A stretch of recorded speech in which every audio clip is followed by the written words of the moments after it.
Hey everybody, welcome to another episode of React Roundup. I am TJ Van Tol, and I'm here with Paige Teaching House. Hey everyone. And Jack Harrington. Good morning. And we've gathered today because we are going to do another panelist episode today, and we're going to be talking about equipment, which... Oh yeah. It's going to be a 3-hour show. We're going to dive all the way through it. Link to everything. I'm going to explain every key on my keyboard. That was the Q next to the W. Hey folks, this is Charles Max Wood from Top End Devs, and lately I've been working on actually building out Top End Devs. If you're interested, you can go to topenddevs.com/podcast, and you can actually hear a little bit more about my story, about why I'm doing what I'm doing with Top End Devs, why I changed it from devchat.tv to Top End Devs. But what I really want to get into is that I have decided that I'm going to build the platform that I always wished I had with devchat.tv, and I renamed it to Top End Devs because I want to give you the resources that are going to help you to build the career that you want, right? So whether you want to be an influencer in tech, whether you want to go and just max out your salary and then go live a lifestyle with your family, your friends, or just traveling the world or whatever, I want to give you the resources that are going to help you do that. We're going to have career and leadership resources in there, and we're going to be giving you content on a regular basis to help you level up and max out your career. So go check it out at topenddevs.com. If you sign up before my birthday, that's December 14th. If you sign up before my birthday, you can get 50% off the lifetime of your subscription. Once again, that's topenddevs.com. So we have a lot to get into, but Jack, I know you wanted to mention some things off the top, so I'm going to toss things over to you first. Yeah, absolutely. So we do have a Discord. It handles a bunch of different podcasts, but we're on there. And if you want to join up, there is a link in the show notes, and please come by and tell us whatever you like about the show and give us any suggestions you may have or anything like that. We're all ears. Yeah. And then obviously that's good. And then the second thing is I did want to talk about, the whole firestorm out there on Copilot. It is I love Copilot, but I got to say, so what's happened is GitHub has basically said it's either, I think it's $10 a month or $100 a year. I think there is an educational 100% discount. How you prove that you are that, I don't know, but it's become the thing. Like, is it worth it? Is it not? Yada, yada. And so it's very interesting. I was surprised by that. I just put about that. I was surprised in a way that like GitHub, because it's free for individuals as a service. I mean, I guess it's not though. If you can pay for GitHub, I pay for GitHub. So I guess, okay. No, I'm not surprised. All right. Okay.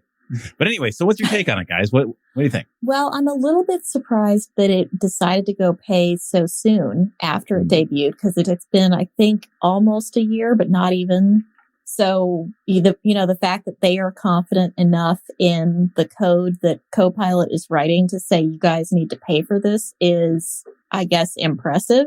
Mm-hmm. But also, I personally don't use Copilot. I turned it off after about the second week of using it because to me, it got in the way more than it was useful. No kidding. So I don't really care that much, to be honest. And I've seen, it seems like the hubbub died down really quickly after people started using it. It seemed like there was a lot of talk about it right as it came out. And then there was some issues with copyright infringement. And I remember the whole thing where the Doom code, including comments and everything, just magically appeared when somebody was writing code.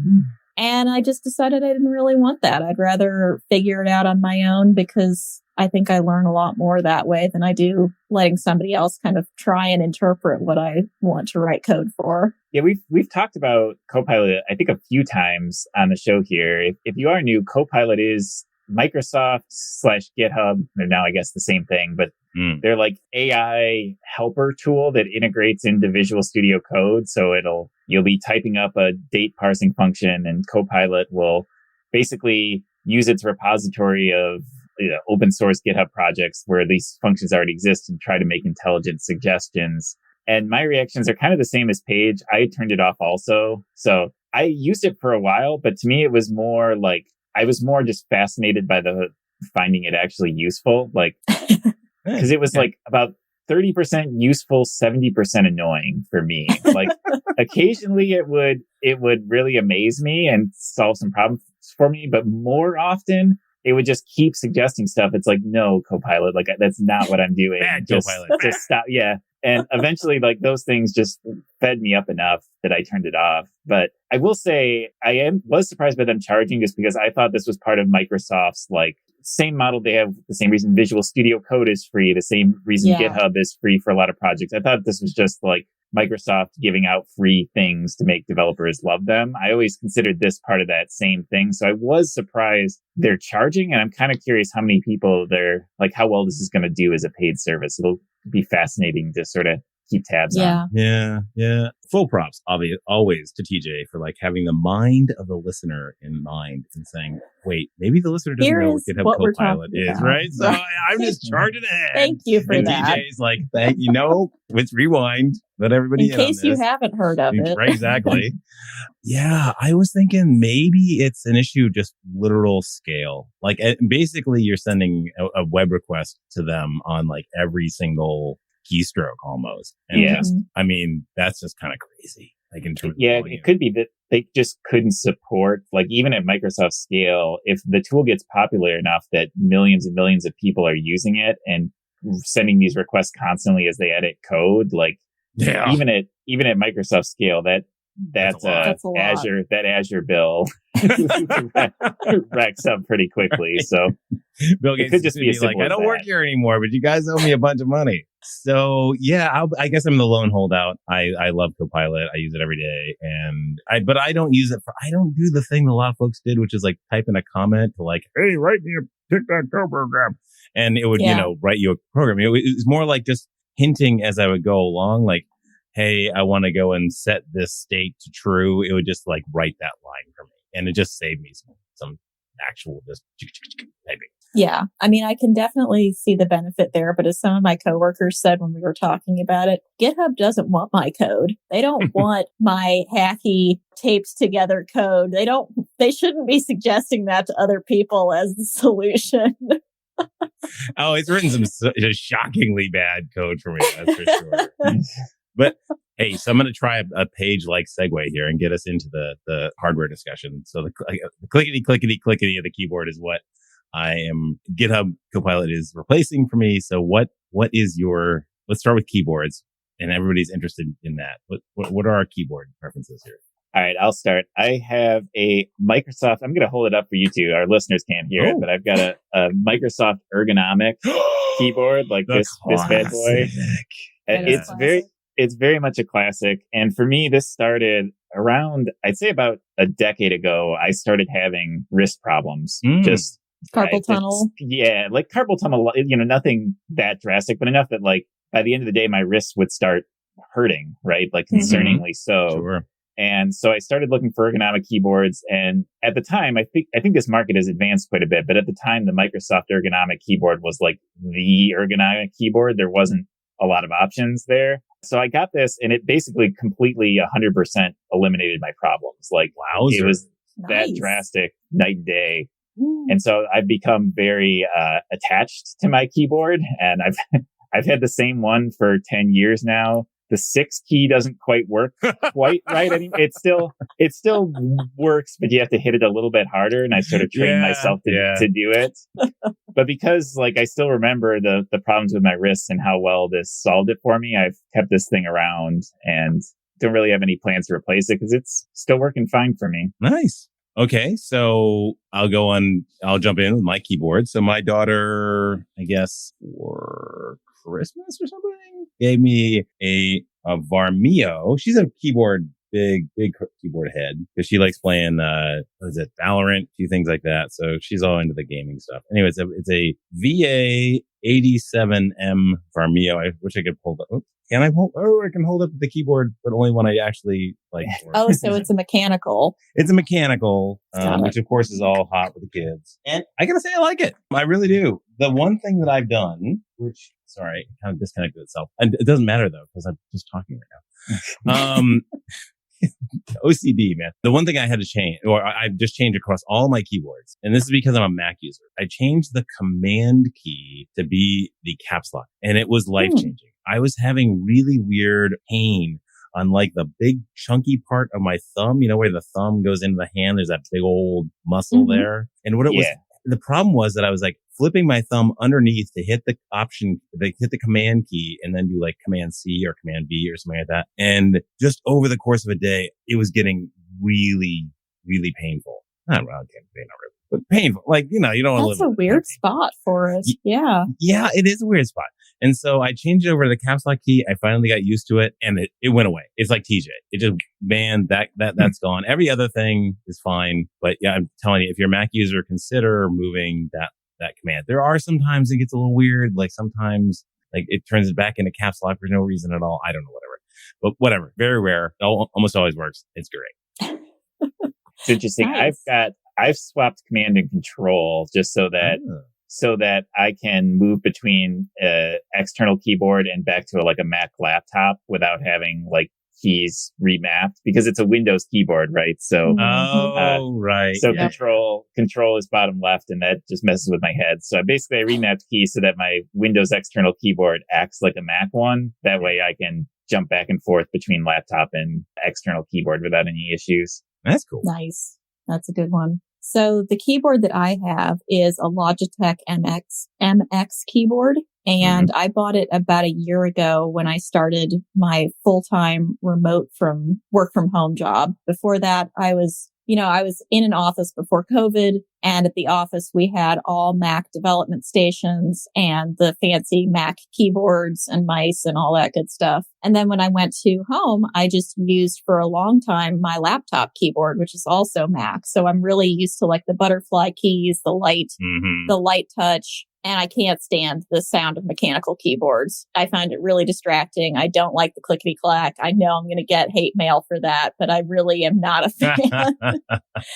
So I love this Logitech one because it has 3 computers that it can be mapped to. So if you change between your work computer, your personal, maybe you have a Windows, whatever, it can remember all 3 of them and be able to easily switch between the 3. It's Bluetooth compatible. And it has the low profile quiet keys, and I love it for that.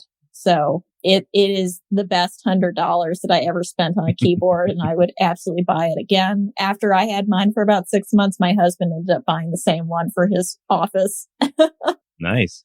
I'm pro mechanical keyboard. The clicky clack, I find it soothing rather than annoying. I think this is one of those like love or hate it sort of thing. There's not much in between. I will say though, one reason I haven't made the switch is because since ergonomic is like a hard requirement for me, that sort of limits the market significantly. Like I know there are mechanical ergonomic keyboards out there, but they seem to be the minority. So if anybody out there has any suggestions, feel free to hop in our Discord, right? And make some suggestions of ones out there. Yeah. I actually do, weirdly, have an IBM 501 keyboard. Just through happenstance. Turns out my hardware store guy had an old PC, and I'm like, dude, I want that keyboard. How much do you think? I'll buy that keyboard for me. And it's the ka-chunk, ka-chunk, ka-chunk. And it is loud. It is crazy loud. And I think what they were trying to do at the time was imitate the Selectric. And the Selectric, which is an actual typewriter, was insanely loud. I don't even know how, like in hindsight, like we all went deaf, I guess. I don't know, whatever. But yeah, the mechanical keyboards of today, they're not anywhere like the MX Cherry Reds or whatever it is. Yeah, I think it's what I have. They're not that. And I mean, it was, you can feel it like, you can like, and it's like, whoa. But it did make it is loud, but it's also like, ooh, things are happening here. Yeah. I love the feedback. It's just, I don't know, something about it feels really good. Yeah. The spongy stuff. Agree to disagree. Well, do any weird mice? I've got a Logitech mouse that it's just standard weird regular mice. You got a cool mouse? No, I've got the very standard Logitech mouse too. It's like the $20, $30 M557 is what it says, but it is the most basic of mice that is not corded, I think. Okay. Actually, I've got a corded one that is not as basic, I would say. It's got, it's got like turbo buttons and things. Nice. I don't know. Whatever. Yeah. So nothing else. I'm rocking the Apple Magic Mouse. Oh. And the one that had the one that plugs in on the bottom to charge. Oh, brilliant. Yes. It plugs in on the bottom. It's the most nuts. It's the most annoying thing. Like, I don't honestly don't know why I still use this. There's something about it like that I do like. It feels really nice. I don't know, but it is annoying because it runs out. It charges for when you fully charge it. It seems to last several weeks, like 2-3 weeks. So you don't have to charge it very often. So that's one thing. But it has run out of charge at some very unfortunate times because I do a lot of live events and podcasts and things like that. And so I've stored like a secondary, like cheap Dell USB mouse near my desk because sometimes, if that runs out of battery, I've got to do something, right? I can't instantly charge this thing. I will say the one thing nice about the Magic Mouse is it recognizes gestures on the mouse. So like you can swipe on the mouse, you can scroll really, really easily. Like I like the scroll gesture. You can like barely touch the mouse and it's very, it's very sensitive to that sort of thing. And so once you adjust to that, I think those are the reasons why I like it, just because it makes scrolling really easy. Swiping between spaces on the Mac is really easy as well. So those things are nice. Do you guys ever do that? I will say that for me, I still use the trackpad on my laptop. Okay. And this is probably the next thing we should talk about is what is our hardware? Because I think I know all of our hardware, but I still do use the trackpad for gestures and for especially side scrolling, because that just does not work well with my mouse at all. So there are definitely things that are, I guess, shortcomings, but I've just adjusted to it. And luckily my laptop is my center screen. So it's always open anyway. I don't use it as a clamshell or anything. So it's not a big deal for me, at least. That is a good transition. So what is your setup like? What are you looking at right now? How many monitors, laptop? How are they situated? We need a 3D rendering of your office. Yeah. I know. Did anybody see that Twitter meme that was going around with like different monitor setups and Dungeons and Dragons coordinations, chaotic good and neutral and things like that? So mine is a MacBook Pro, not the M1. It is still using the Intel chip because it's last year's model, but it's a 16-inch MacBook Pro. And then I have two monitors on either side, which are, I think, 27-inch monitors, both of which are HP. And I mean, they're great. I love it. It's a fantastic setup. It's portable. It's big screens when I need them. I think it's fantastic. So you have the laptop in the middle. So like if you're focusing on something, is your code like on the laptop? Or are you docking it to the side? What is your workflow like for that? So I have a laptop stand so that it brings the laptop up and then my keyboard kind of rests underneath it at arm level. But typically I'll have a development window open on usually the right-hand side monitor, and then I'll have my code in the center. But it just depends on what I'm working on. Sometimes I need to have more code open, so I'll move it around and kind of switch windows. But that's typically my setup. And then on the left-hand monitor is like Slack and notes or email from work or, whatever else is going on. Gotcha. Nice. Hi, this is Charles Max Wood from Top End Devs. And lately I've been coaching some people on starting some podcasts and in some cases just taking their career to the next level. Whether you're beginner going to intermediate going to advanced, whether you're trying to get noticed in the community or go freelance, I've been helping these folks figure out how to get in front of people, how to build relationships, and how to build their careers and max out and just go to the next level. So if you're interested in talking to me and having me help you go to the next level, go to topenddevs.com/coaching. I will give you a 1-hour free session where we can figure out what you're trying to do, where you're trying to go, and figure out what the next steps are. And then from there, we can figure out how to get you to the place you want to go. So once again, that's topenddevs.com/coaching. Jack, how about you? Oh, yeah. Okay. All right, I'll go. So on that list of the various monitor configurations, I'm chaotic neutral. So I've got a 27-inch on like that I'm looking, but it's a gaming monitor, so it's got a slight bend to it, which is a little bit hard to get used to. I've been thinking the first week it was like, well, this is kind of weird. Those look awesome when I see them. Yeah, I'm not sure. It doesn't have like the mega bend, but it's somewhat bended. And then right next to that, I've got a big old up and down, like vertically, kind of like portrait monitor that I put my notes on when I'm doing YouTube videos. And then I made this change actually, I guess a couple months ago. I used to have the laptop on the desk as well, but now I've got one of those freakishly weird clean desks, like a Marie Kondo desk, where literally I have like one thing that actually, besides like cup things for my drinks, I only have one thing that ever just permanently stays on the physical desk,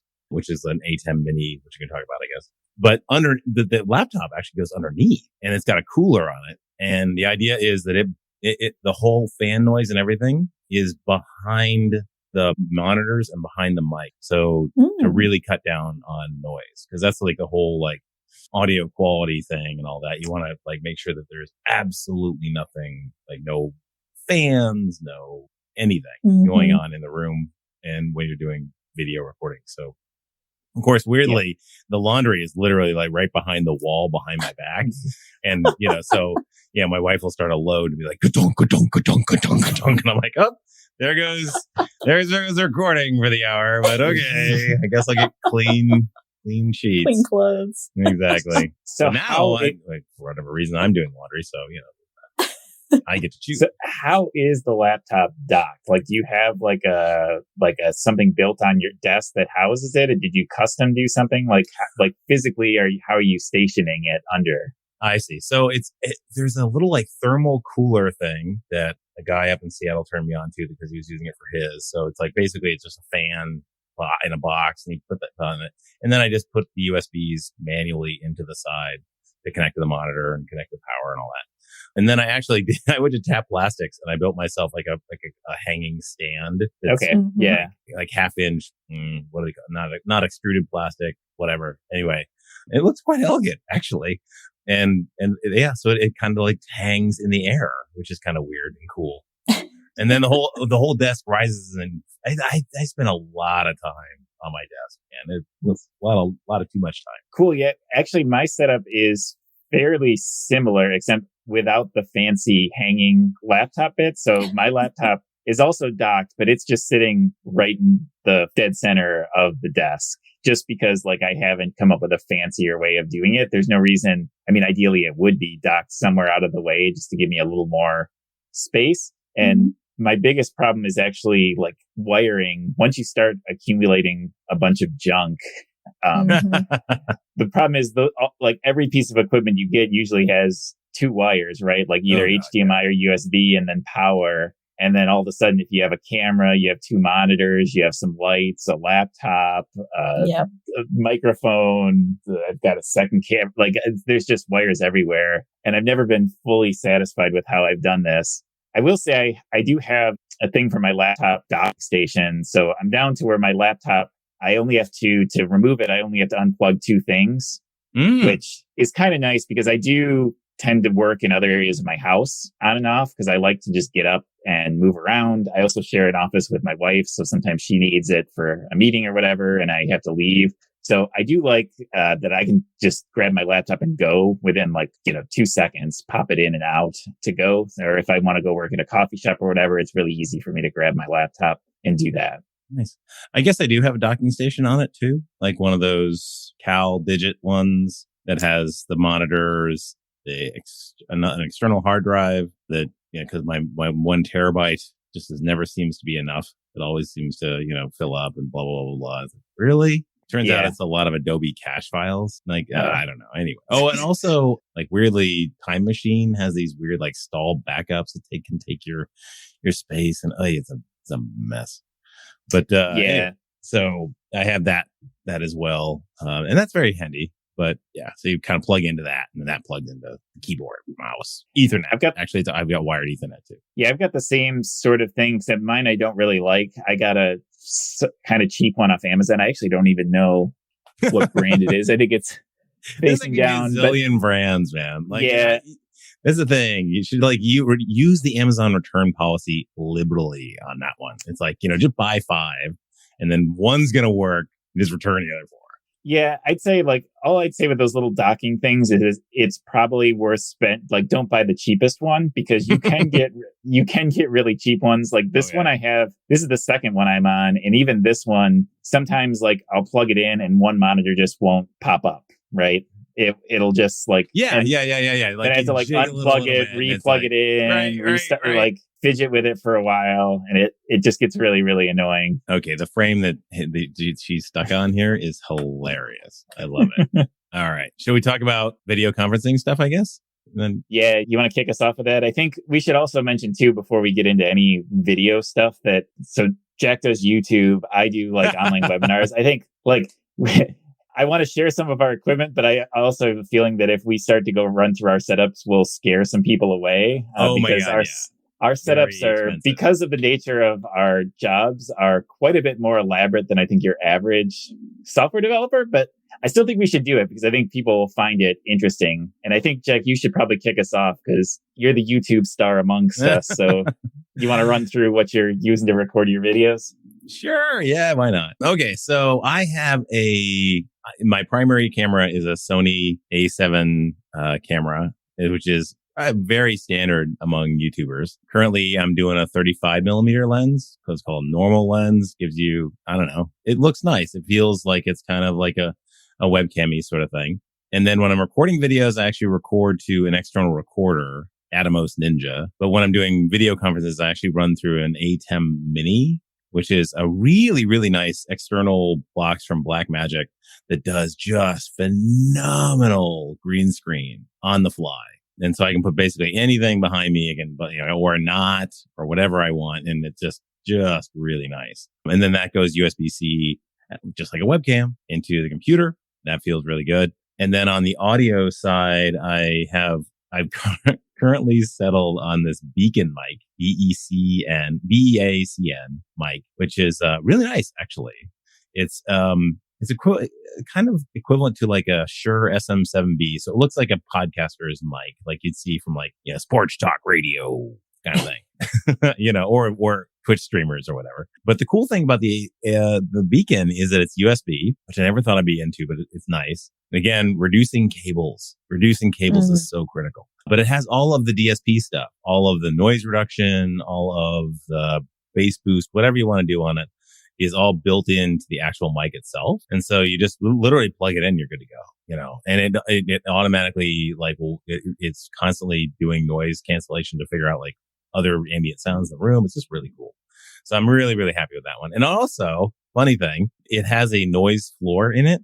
So that if you're using a mechanical keyboard, basically you can set the noise floor right above the clickety clacks of the mechanical keyboard, and you soften or even remove out entirely the sound of the mechanical keyboard as you're typing, which is just like really cool. And then I got like a bunch of lights, but I would say you don't need to go that crazy with it. You could probably just get like some ring lights or a ring light or one of those like flat panel LED lights that people tend to use, like a gamer ones, like the Elgatos. And they're nice. Yeah, the one thing I've learned from going into this space is that if you watch the YouTubers or Twitch streamers or whatever that have a really nice looking setup and look really professional, they've put a lot of time and also a lot of money into making that happen. Like that just doesn't happen accidentally. And if you try to just take like your laptop camera and your like built-in microphone and to record something like that, it will be a very noticeable difference. And so if you're cool with that, right? If you have no interest in getting into YouTube or Twitch or whatever, your built-in stuff is probably fine for conference meetings and such. But I think you could like Logitech, maybe do like a decent webcam would be nice. And microphone. So my mic is a Blue Yeti mic, which I think is like that's become like, I think the standard, like halfway decent mic that if you want to upgrade beyond your built-in one, that you can use. And I've got it attached to this Rode Pod. It's like a mount or arm, mic arm. I can't remember the exact, it's like PS1 mic arm sort of thing. Oh, and actually so it's the triangle. That's the thing. Yeah. If you're gonna upgrade your mic beyond whatever your built-in ones, having one of these arms is really, really nice because essentially I can just swing it in and out of the way. So when I'm doing something like this, like a video call or a podcast or whatever, I swing the mic in front of me. When I'm done with it, I just swing it out of the way. It's out of the way because otherwise, like, again, as you have more stuff, it becomes cable and stuff management. Otherwise, if you're using an external mic and you have to like scooch it over every time you do a call or like unplug it, or like replug it, unplug it, you're going to not want to use it because it's just going to become such a hassle. Yeah. So I think regardless of what mic you use, having some way of like positioning it is kind of important if you want to not annoy yourself and keep using it for video calls and quickly, such. But also accurately, because you want to set up the mic so that it's X amount of inches away from your face, blah, blah, blah, blah, blah. And so you want to kind of get it to where it's going back to the same spot most of the time. And you can learn how your mic works. So like, I know where the Yeti picks up on. So if I want to use Jack's thing and use the like sports radio type of broadcast tonight, it's right. Like, which you might not want to sound like that, but sometimes you do want to record something, right? Like you don't have to be a famous YouTuber to want to record a quick video that shows your design team how something works, or, demo something at your company. And having something that sounds better and from a camera perspective looks better is kind of nice.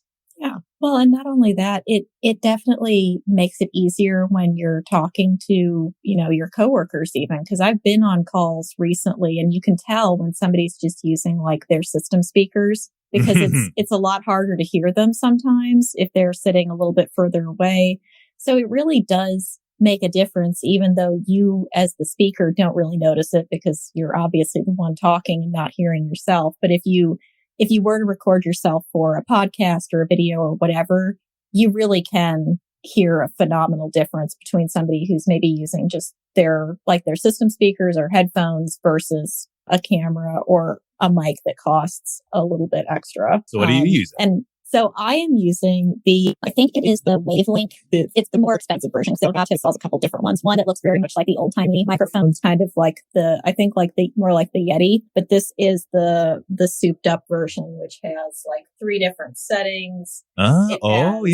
Gain that you can change. It has different inputs that you can set to it. So if you've got for instance, your headphones plugged into it instead of like on a laptop, it lets you change that kind of stuff. So when I'm just recording with you guys or using it for Zoom calls or stuff like that, I use the Wavelink software that comes with it. When you buy it, you can just install the software and it lets you do, some pretty nice just test checks and things like that. And then if I'm recording videos for like my course that I was doing earlier this year or something along those lines, I'll use OBS as the software that it streams into. And then I've got a noise gate and noise suppressors set up and some other stuff to just kind of look. That's about the extent of it. I haven't gotten into Atmos or anything like that. That's another level of content creation that I have not quite reached at this point.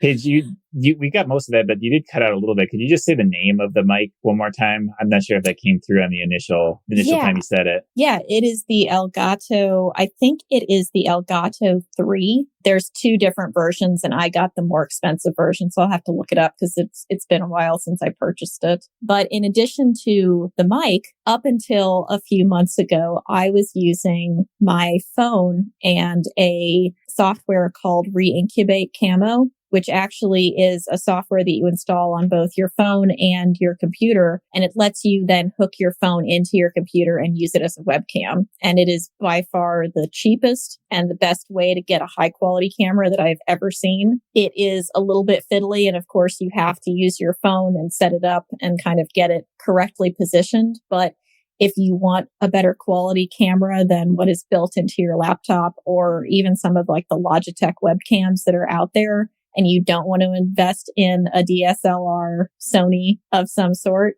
this is really a good option that is very budget friendly because I think most people have a pretty decent a pretty decent phone with a much better camera on it than probably anything else they have in their house. Yeah, and Apple just announced that they're planning on bringing that natively to their system. So I'm sure the third-party people who make this stuff are really happy about this. But at the last WWDC, they introduced something called continuity. And I don't know exactly how it works or what their timeline is, but they're working on some like native way to just hook up an iPhone obviously you have to be sucked into the Apple ecosystem, but of course, yeah, that's sort of a given with Apple stuff. But if you are a Mac user and you have an iPhone, they're working on some integrated way of connecting the two.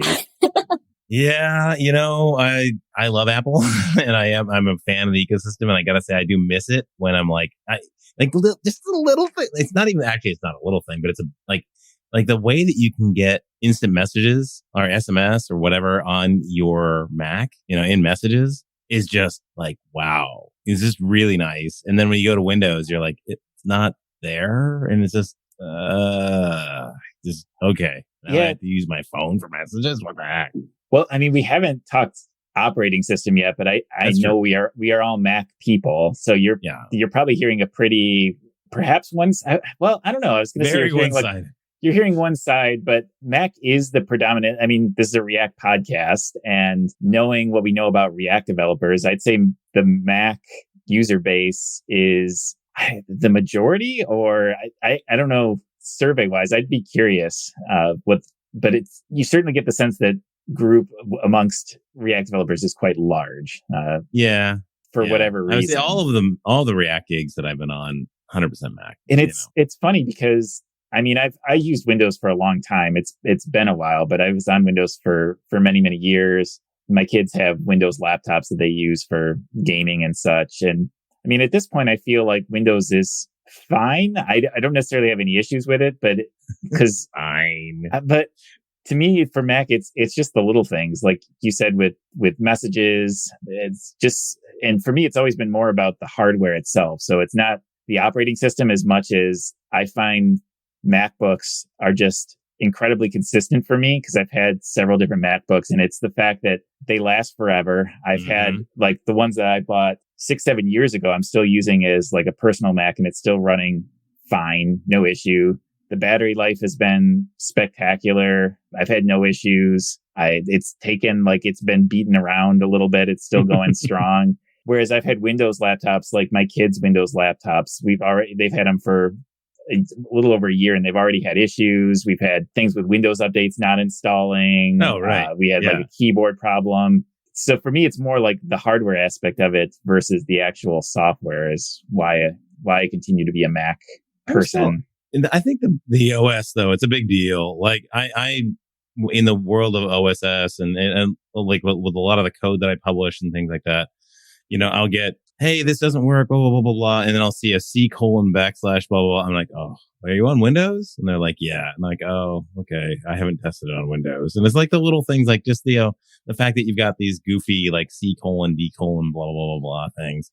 And I end up saying, hey, maybe you want to just do the Windows subsystem for Linux, because it'll give you like a real file system layout, right? That you can, it's compatible, right? Yeah. That's from like CPM days. Yeah. I still think like that was always my biggest problem with Windows, but I feel like they've made a lot of strides because there is a Linux subsystem on Windows, and you can use that. So if that's your complaint, which it definitely was one of mine, like at least Windows has answers to it now. And it's some sort of answer. Yeah. You can use that. If you're willing to do the legwork, you can. Yeah. People are always like, I don't want to do that. Hey, folks, if you love this podcast and would like to support the show, or if you wish you could listen without the sponsorship messages, then you're in luck. We're setting up new premium podcast feeds where you can get all of the episodes released after Christmas 2020 without the ads. Signing up will help us pay for editing and production, and you can go sign up at devchat.tv/premium. So I know we're short on time. Should we do some picks? Yeah, we can head into picks. When do you want to? I'll start off because Paige is going to come back eventually. Yeah. Paige is having internet issues, so we're working around that. We're not picking internet service providers today because we would get Paige on a very long rant about hers, which may or may not start with com, and I'll let you figure out the rest. Anywho, so boy, I've got a heartfelt pick today, and I've got a more fun pick today. So I'll give it to you. So my heartfelt pick is my wife is in the hospital with cancer, and it's a blood cancer. And so it would be the American Red Cross or any Red Cross that does blood service. And if you can donate, that is wonderful. There are so many people in need, and it's just it's a wonderful thing for people to be able to do. And but thankfully, the prognosis is good. So very happy about that. And she's a fighter. So that's great. Yeah. But my more fun pick as an anniversary gift to us for our 30th anniversary, I got us an Uni pizza oven, and it has been when I'm not at the hospital, I'm cooking pizzas up on this Uni pizza oven outside, and it has been just awesome. So really, really loving that. And it's just fun to, it's a great summer thing. If you're still, it's just getting into the summer now. So if you have, you can put it on the back porch and make pizzas for your friends, and it's just great. So it's OONI, correct? Because I had to look this up, and the internet knew what it was. Oh yeah, and this thing looks kind of like a outdoor grill, right? But it's like and you can use it for grilling. Actually, you can use it for both. You can it basically. Yeah, I've got one that does both gas and charcoal, but you can use it as a pizza oven, or you can I've just got a pan that you can just throw some chicken and some veggies on there or some steaks and do it for everything. Right. Yeah, this looks fascinating. They were going to make paninis tonight, so it's exciting. That's very fun. Nice. You have to check these out. Oh yeah, no, it's worth it. If you like the outdoor cooking thing. Yeah. Can you hear me now? Okay, so there is a bit of a delay because I am on my phone's hotspot at this point. It is more reliable than my home internet. So I will not be picking Comcast. The thing that I will be picking when your internet is available is a show on HBO Go that is called The White Lotus. And I don't know, it's been out, I think, for a while, so it's not necessarily one of their newest, but what is fun about it is that it's set in Maui. So if you love Hawaii, you're definitely going to want to see it just for the views and the gorgeous nature that is Hawaii and the Hawaiian Islands. But everything that possibly can go wrong at this particular hotel, which is named the White Lotus, goes wrong in the space of about a week. And it's funny to see the guests' reactions, the people who are working at the hotel, the concierge, the service staff, as they're trying to handle this and make everybody's stay just as enjoyable as possible. And it goes horribly awry from the get-go. So if you enjoy things like that and want to keep wondering what could possibly happen next, this is a nice 6-episode short romp through what could be definitely termed the trip from hell for some of these customers. So that'll be my pick. My pick is going to be Lilo and Stitch. So the original movie. I saw there was an article yesterday. I don't know when it'll be when you're hearing this, but the movie actually turned 20, which made me feel a little bit old, but also nostalgic because it was just one of my favorite movies. Jack and Paige can probably see I have some Stitch memorabilia on the bookshelf behind me. Now I know what to get you. It's if you somehow have not seen the original movie, you'd be doing yourself a favor by seeing it, because it's an absolute classic. And if you have kids, you could keep going. There's a whole, if you didn't know, a Lilo and Stitch extended universe. They did 4 movies. They did a show you can watch on Disney Plus that's 50, 60 some episodes. The extended version is probably only if you have kids. We watched it with our kids when they were 7, 8, which is perfect. They absolutely ate it up, and it was a lot of fun. But even for adults, kids, any age, the original movie is a must see. So if you somehow have not seen it, you should check it out. That one, Lilo and Stitch really worked for me. And it was actually, I think it was just before we had our kid. So yeah, 20 years ago. And it was the first time Disney really moved away from the perfect people thing. There was no one perfect princesses and perfect this. And people hated that. They're like, oh, this movie's it doesn't fit with the Disney genre. And I'm like, go. This is great. More weird representative people that are weird and fun and quirky and real. Yeah, it really was the first movie because Disney's been doing a lot of that recently, which I also think is a very good thing. And I feel like Lilo and Stitch was sort of the spark to show that they could do that and have box office success, because the movie did really well too. It's not just a fan favorite.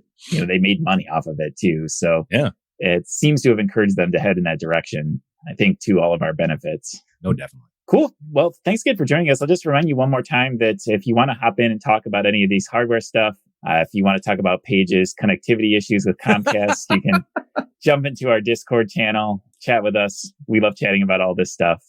Elon, if you're listening, she could use a Starlink. Cool. But thanks everybody for joining us once again. And until next week, thanks for joining us. Bye. See you then. Bandwidth for this segment is provided by CacheFly, the world's fastest CDN. Deliver your content fast with CacheFly. Visit CacheFly.com to learn more.